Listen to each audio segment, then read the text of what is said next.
out here a bit early, so keep on shoveling the food. I'll try and get you out as quickly as we can.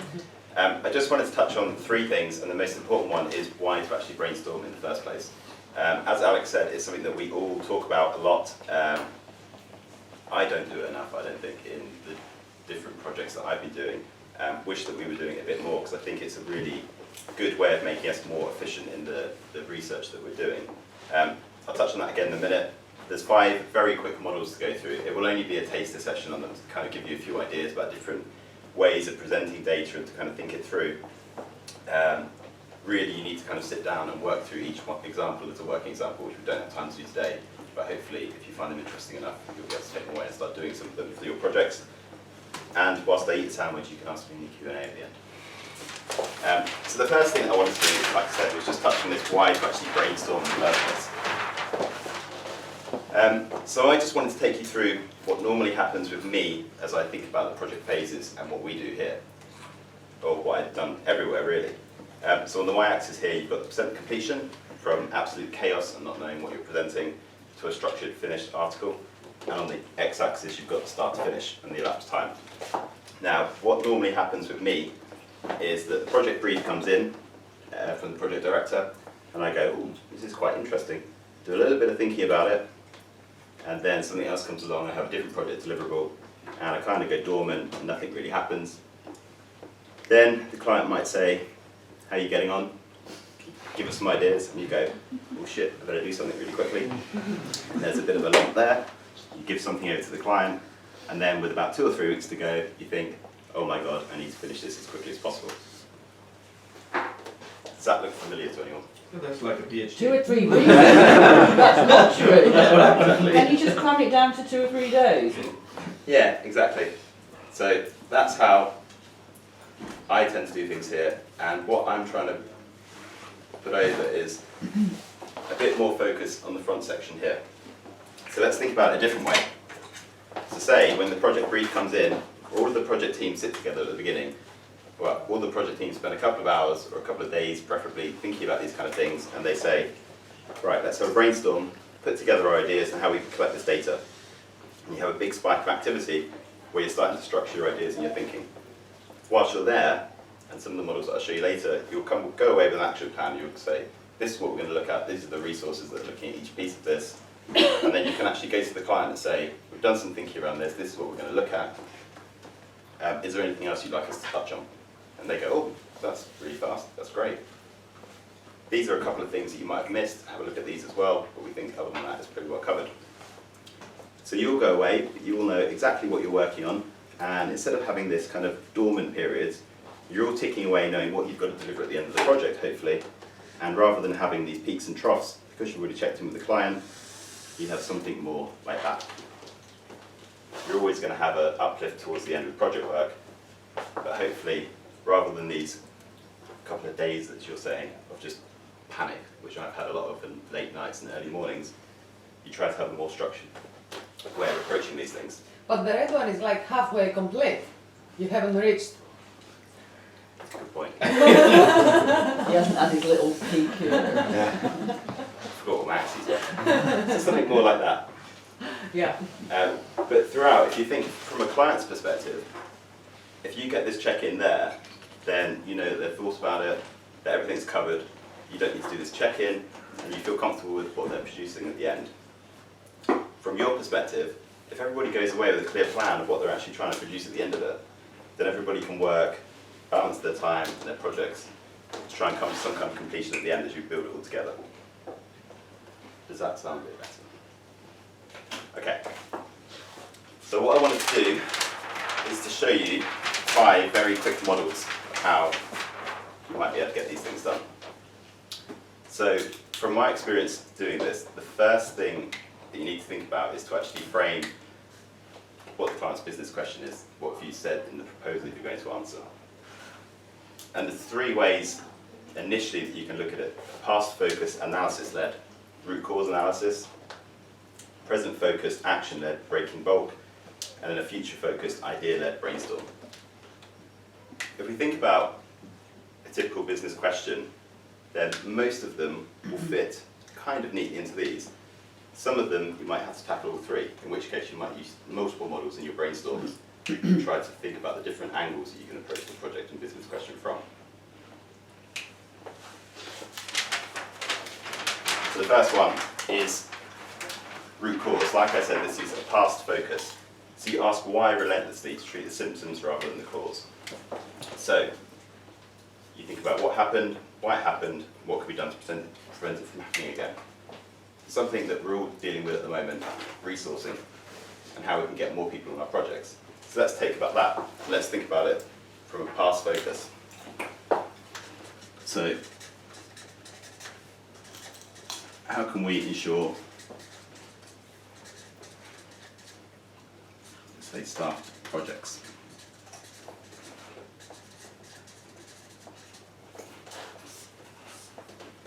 And what we're doing here is we're constantly asking the question, why? So,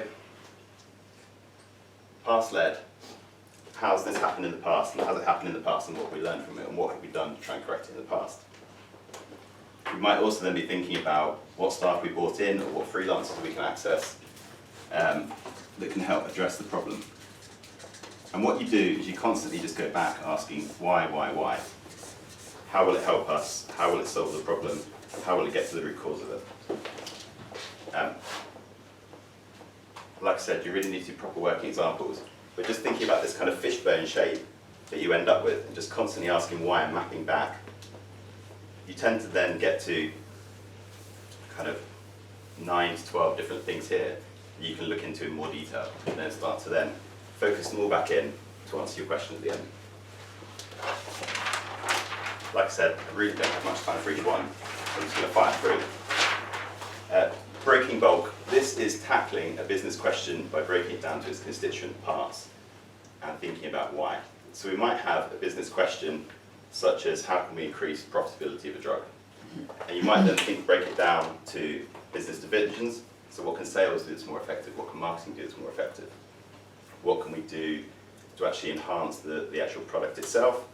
And start thinking about company functions, time horizons, business issues, and basically just hammer that right down into normally 10 or 12 different areas again that you can look through. Once you've kind of broken it all down, you can then work out who's going to resource it, who's going to tackle the different issues, and then feed them all back again to your business question.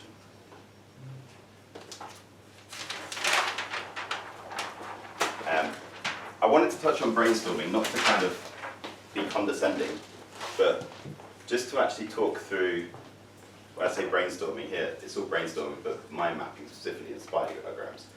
So who actually does mind maps when they think about tackling a business problem or a project that's coming up?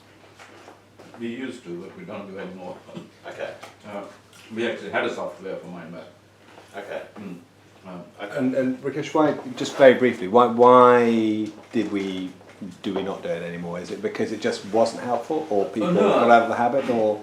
No, I think it's, but even if you go back to the previous thing where you said the breaking down of various bits, but the smart approach which we sort of were pushing for a long time, 4 years. You have a business question, you break it into sub-questions, and then you sort of go back into that. Again, as I'm coming back to your question, as things sort of move on, we go to the next step, we tend to sort of forget what the previous thing was. So the implementation, it happens in first, like everything else, first 6 months or so. And even going back to your previous thing, in the theory, those planners needs to be, when you're planning those projects, if you actually really plan that well, then you're resourcing and then it will be sorted out. So what happens that whenever there is initiative, you start it in the first 6 months, people have enthusiasm, it gets implemented, it's policed, and so it's not that it wasn't helpful, but as the enthusiasm wanes, for whatever reason, then the policing sort of disappears then. So it's sort of human nature, I think, rather than anything more. Pilot error rather than. Rather than problem with the aircraft itself. Yeah. It's like you join a gym, first few months, very enthusiastic. No, that hurts. So when I say whenever you join an initiative, it works. Yeah. It's a human nature. Whatever But you there's do. two other things I think is that, yeah, people drift and then they need to be brought back into focus. If the cycle's every 6 months, maybe they need to be brought back into focus every 6 months. And it's also turnover of people. Once you get it kind of diluted with people who weren't in that initial phase, then if it doesn't get socialised, which of course it doesn't really because we haven't really got a mechanism, that I think that's why it happens. Yeah. And that's a good word. It's like in pharmaceutical, the product drift. There's a thought drift as well. So the product been on the market for a very long time, 10 years. It's actually differs quite a lot from the original one. It's called product drift. And similarly, I think the same thing happened with the thinking process. Yeah. So like I said, not to be condescending, but just very quickly, what do people think the rules of brainstorming is when you actually get together as a group to put together these mind maps, or either of the two examples that you've seen beforehand as well, because it's quite important to get right. What do you think is most important? With brainstorming, a brainstorm, anyone?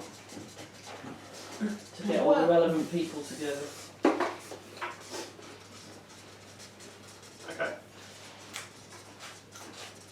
I think it's a bit of mindset as well, so people need to be confident enough to express their opinions and ideas. Okay, so making sure there's an open forum that everyone can come, speak openly their ideas and not kind of be mocked or laughed at. Yeah, Yeah. yeah. Anything else? You need a good lead, I suppose. Yeah. You good, what, sorry? A good leader, Ida, yes. Or moderator. moderator, yeah, however you want to call them. Yeah, you don't want the same person just getting their view across Yeah. the whole. Yeah. Yep. I think what you're doing at the moment, which is being able to capture things visually, so that you've got some visual record of what is being discussed, is really important. And Alex is very good at that if you ever need an external moderator. Sign you up for that. Diagram, drawings, yeah. Anything else? I think you've got to stay on the topic, not to like just drift away and Yeah. Yeah, would that be an Keep agenda, or focus. would you have to start off with an agenda, do you feel, or do you think? That's when the It's moderator would get in anyway. Hmm. The moderator would be in charge to Yeah. keep it in the focus. because it's so easy to just start drifting and thinking about like completely Yeah. different things that aren't even relevant. Yeah, you might have to break it down into bite-sized chunks Yep. to stop the drift. And how many times have people been into brainstorms where they get there and there's 8 to 10 people in the group, but maybe only 2 of them have read into it beforehand, and everybody else is just reactively punching in ideas? I think, all the time. yeah, I think the most. No, I think the objectives, because knowing why you, especially if in the email chain, if your name is joined in the middle of the email chain, Yeah, because the 10 emails are gone before, actually you don't know what's it about. yeah, yeah. So I think that's what I find the most common with me, because people sort of think about inviting me whenever someone told them, but I don't know actually what the topic is, and then I had to write a very good email, what are we talking about? And just think why I'm asking that question. But because I wasn't involved in the initial conversation, that is the most common thing, so it's the objective. And Yeah. so if people don't know what they're talking, so we sort of, you have a very... A clear objective and a clear business question as well. Yeah. But do you think Beforehand, it's essential that everybody's, read the background before? Because there's 2 reasons why they haven't, because they're lazy or because they haven't got time. Yep. There's 2 I can immediately think of. So if they haven't got Yep. time to, read the thing, It I depends. guess they can still contribute, and at least they know what they know from the brainstorming. Yep. Otherwise they'd know nothing at all. Yep. So is it terrible if people turn up not being prepared? I kind of want to answer that and say it depends who it is. Because if someone can bring to bear lots of experience or different projects that they've been on, in which case they're invited in the first instance, then I don't think they need to be that researched. There's so much overlap in the projects that we do that someone might be working on Yeah. for a different client on the same subject, obviously Chinese walls, but can still contribute to how they thought about the project and some of the issues that they touched upon. But I think going in research is really important because of I mean, I've been in some of them before that are smaller groups of say 4 people, and everybody goes there and shrugs their shoulders and goes, "What are we talking about?" And before you've even started, you're researching your research in your head between you. You're brainstorming what you might know about it before actually tackling the business question. Before you know, the time's run out and you haven't really got that much to show for it. I think your point about it's different for different people is also interesting in terms of how quickly some of us process and how long some of us take to process. And there are those people who in a brainstorming environment, that's their ultimate environment, is pinging things fast and quickly and turning things around. Actually, some of us are slower processors, and if you know that you're a slow processor, you need to have had time to think in the way that you like to think beforehand, so that you can go in prepared. So I think there's that element of self-knowledge.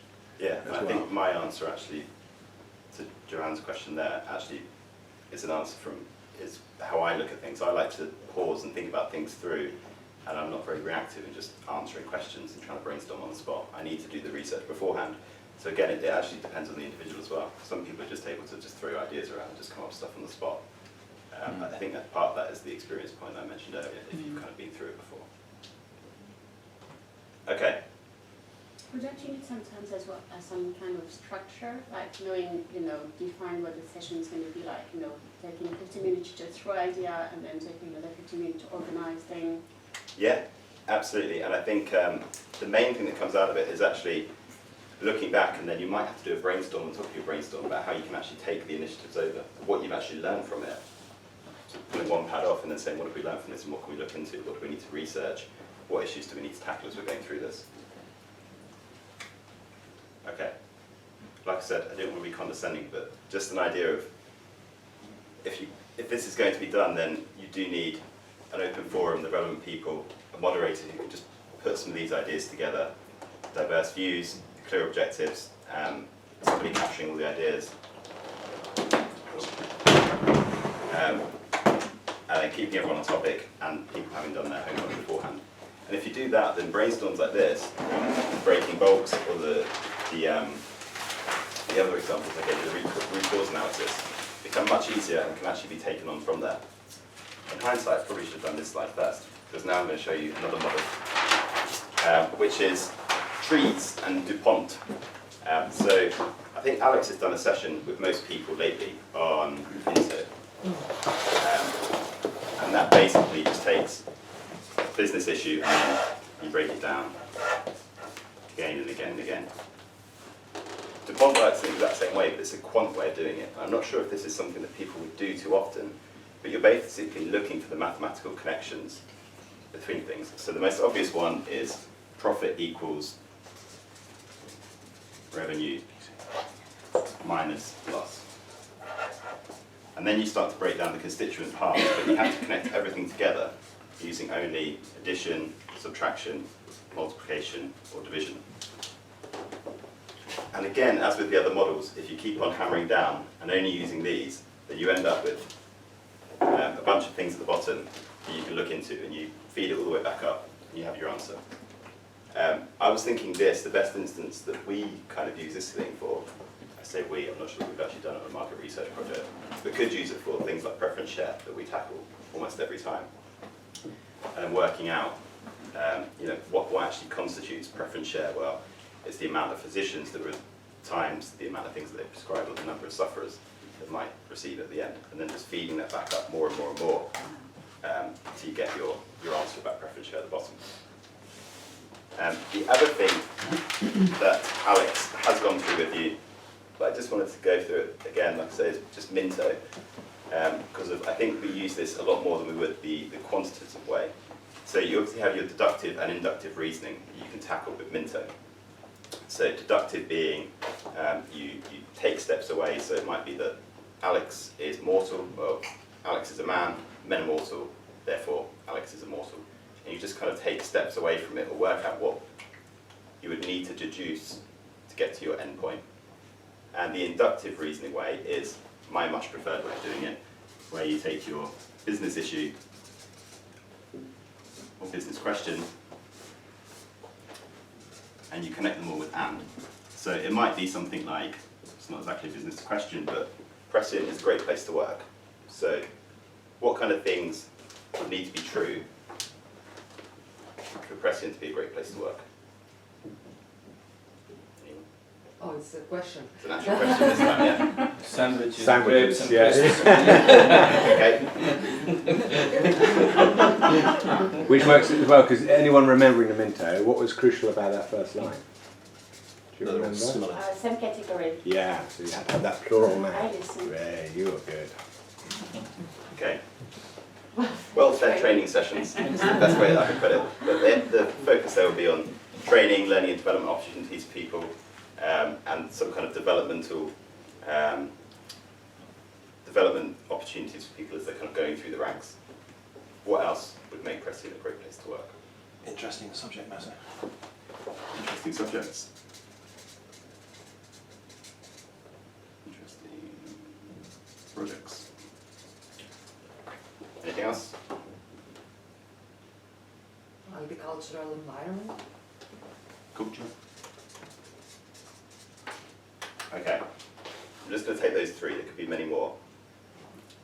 Perhaps ignoring well-fed training sessions for the time being. But we then start to break down again here. So for interesting projects, what type of things would we need to have there? You mean what, how are we describing the project, or? What So- essentially makes them interesting? So what Right. would be, every line below feeds into that title on top. Different scopes of projects. Okay, so variety. Impact. Impact, so knowing that what you're doing and producing to the client is going to make a difference, their bottom line or the way they run their business. I'm going to get travel. Pardon? Chance to travel. Travel. Okay, you see again, we can go again and again and again with this. And the idea is that you would, again, have your bottom line that you feed back up into the business question. What you need to do is every time that you go down is what would need to be true. And as you go back up, can we think of a scenario where the above is not automatically true? So each time that you go back up, you're thinking about these, and down, you're thinking about these questions, just to make sure that they're exhaustive and there's nothing else that you've missed. Alex has done Minto. I've done another example of Minto. There's only 10 minutes left. So I wanted to get back onto the beginning. Because like I say, we really don't have much time to go through the actual models. So why is this important? Again, just to try and hammer it home to everybody why we should be doing this. Take the logic tree that we just kind of filled out there. We have the issue and the sub-issues as we're going down. Now, you might think, what on earth can I do with that at the end of it? But if you think about a research tree, you think about the question that you're trying to answer. From the reverse, how do I answer issue A? And then you break it down into constituent parts. And then again, when you then start to think about that formalizing into a work plan, you can take each of the questions that you have, put them into tasks and subtasks, and then you can actually brainstorm the likely sources. Everybody's got different experiences, different projects, different places to look for things. You can then start to add in the priorities. So does this one need to be tackled before we can tackle this one, etc. Which one has the longest lead time? It might be that this one actually needs more resources or is going to take longer to feed in. And then we have analyze data as it arrives to make sure that you've got everything that you need and you don't have to go back in. And resource each step as you're going along. So you can then look for overlaps as you're going through. So going back to our very, very first instance with the map of the research phases, if we're doing this here and everybody comes away with a work plan, they know the questions that they need to answer, the places that they need to look for it. We've not just researched the issues that we need to look for, but we've also had a discussion about where we can find it, so it makes it much more efficient from that angle. We've made sure that we've resourced effectively so that the MR planners, resourcing thing that I said about earlier, they're effective so that when they go to Matt and Co, he knows who to put where. We can actually propose those business questions back to the client and say, this is what we're going to look at, these are the deductive parts we're going to look at. And it just makes for a much, much smoother journey as we're going through and trying to complete the project for the client. So all of the models and all of the maps can be directly translated back. They're not just pieces of paper that get left in the large room and no one does anything with them again. They can be put into a working plan right at the beginning, which helps you do the rest of it. With that, it's 5 minutes to go. I want a sandwich. Does anyone have any questions? And in your experience, how perfectly does this fit into like the real world? Like, the actual models, I whizzed through 5 because I was really conscious that there's probably more like 15. Not everyone works for every single example. Some people will be looking screwing their nose up saying, I don't think that works for the kind of projects that I work on, for example, the quant model which I talked about earlier. And really it's just a case of trial and error and getting familiar with the different ways of mapping pieces. At first it's difficult, to be completely honest. It's taken me ages to even to know how to do these bits, let alone to kind of lead anything. Feeding is much easier, but I think it's really practical in the real world. I think if you can do this at the beginning, it saves you so much pain further down the road. I think what's really interesting, sorry Jess, you were going to say. so just saying it's finding the right model for the situation. It's finding the right model, and often you can't just look at a pad and say this is the right one. You'll often stand up and you might want to try 2 or 3 different ones, or it might mean that 2 or 3 different ones can be combined together to actually come to a result at the end. There's rarely one model which fits perfectly, encapsulates everything that you're trying to do. I'd say a lot of these models are essentially codifying common sense. But if you're starting a project you're not experienced with, it's a great way of thinking what the problems could be. Or if you had a problem, going back and finding out why it happened. But if you're very experienced in running projects, you might just think, oh, that's obvious. But if there's a problem or you're anticipating problems, do it right. Mm-hmm. I was just going to say that Rakesh's point, I think, earlier about the sort of human error creeping in is so important, because actually I think what the value of these is that they give you a language to be able to capture your thoughts, so that, you know, if we are able to start developing a confidence in using these tools, then you start to learn which ones will be most appropriate. And I think it gives you this visual reference for what's going on in your head that you can then come back to, whether things have gone well or whether things haven't gone well. You know, you've got this there as a map. It is a map of what you're going to do and what you've done.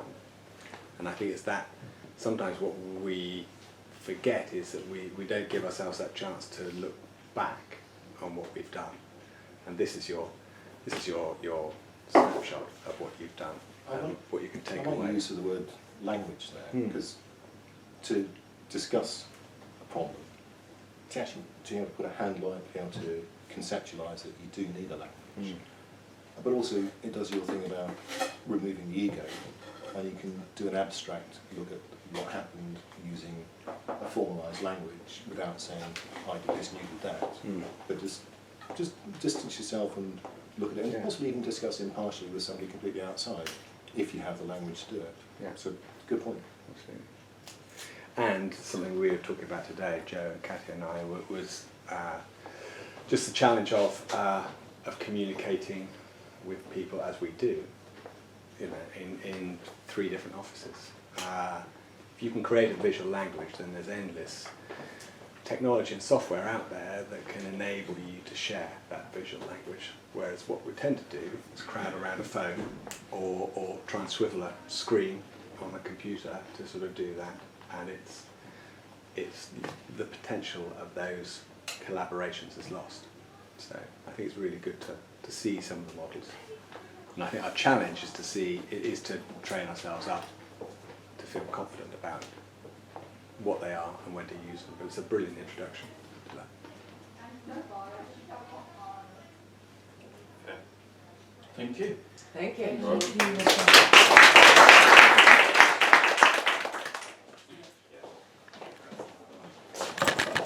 Thanks, Aaron. Really good. We should spend more time learning those models. No. The whole point, like I said, the whole point is it's a really good introduction. Yeah. And that's what we need. How do you start a conversation?